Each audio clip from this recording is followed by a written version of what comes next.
Let's welcome to the show from House Judiciary, Congressman Jeff Van Drew. Great to have you with us tonight, Congressman. I want to get your reaction to that. Clearly, he is digging his heels in. He doesn't want to go anywhere, and he's already making these, he's alluding to the fact they're trying to push him out. They're trying to make him do something that he doesn't want to do. Your thoughts on where this goes? So my thoughts are this. Number one, we shouldn't be high-fiving. As Republicans, we've got to continue to work hard, and we've got to work hard in every single state, swing states, Democrat states, Republican states, and win, regardless of whomever the candidate is. They are going to push people around him. There's a good number, not his direct people around him, but people that, members of Congress, members of the Senate that are worried about their own hides, and they're going to try to push him out. Now, he may dig in, but the one thing that I've thought of being on judiciary is he's been protected a lot by this Department of Justice. And there's a lot that he's done wrong. He's been involved with business dealings with Hunter. He's met with oligarchs. There's a cumulative amount of money that he, family, and associates have accumulated, up to $13 million, checks being transferred, phony accounts, etc. The Justice Department has checked him, including the classified documents issue. They have checked it out. They have said they've checked it out, and they're protecting him. So if the people come to him and say that protection is going to go away unless you drop out, that's an interesting thought. Wow. Nobody has confirmed that. Nobody's saying it, but it's one thought I have. I hope he stays in. And, quite frankly, even for Democrats, you just bring in somebody brand new. Kamala Harris is going to do no better. Somebody brand new right now at this point, at this juncture. They may even do worse. God knows. All I know is we've got to win. We got to bring our country back home.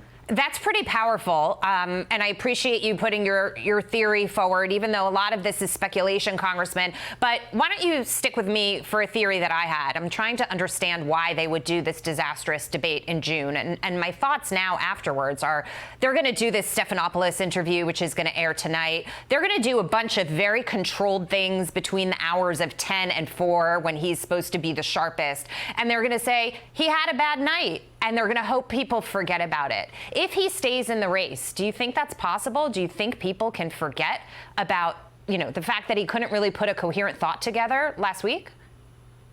Some will. There's always, when you have a good day after a debate, you get a bump. When you have a bad day, you get a dip. So some of that's going to equalize out a little bit. But here's the deal. We all knew this. You knew it. I knew it. People who were really following the news and information know it. But ABC, CBS, NBC, the Washington Times, all of these papers, the Washington Post, I meant to say, all of these newspapers, all of these media outlets never show Joe Biden when he falls asleep. They never show him when he falls down. They never show him when he forgets his thoughts in the middle of a sentence. They didn't show any of that. For some people, this was a big surprise because the mainstream media didn't cover it. They thought this debate was going to be good because it would be a controlled debate. They pushed him too hard. They should have just let him rest. He should have gone on broader, bigger issues. He shouldn't have tried to learn facts, figures, and numbers. Right. He can't do it.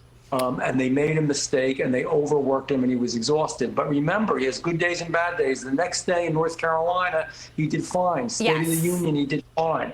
So I'm not celebrating until we win on the first Tuesday in November. State of the Union, North Carolina, he was on teleprompter. He can do the prompter thing, when he needs to. What's interesting today is he was speaking in Wisconsin. It's neck and neck there, according to the Real Clear Politics average. So he thinks he wants to try to move the needle there. There's opportunity.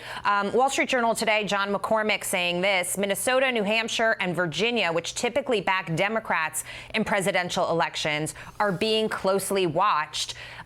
Do you think that there's an opportunity for President Trump to nab any of those states? Absolutely, there's an opportunity. It depends on how it all goes, but he's doing well.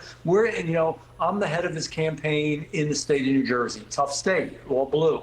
The southern part of the state has got a lot of red pockets, but up north it's tough going. But we're even doing better there, within single digits. We're going to keep pushing and working.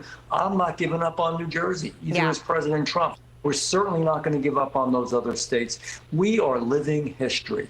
It's funny because I grew up in New Jersey, Congressman, and I spend a lot of my weekends there with family that still lives there. And we are always noticing, and I'm talking about the northern part of the state, not where those red pockets are, how many Trump signs that we see. Now, it's anecdotal, but people are putting them out there, and the people that had Biden signs have taken them down. So I definitely think New Jersey, New York, possibly in play too. Great to see you tonight. Thank you so much for being here.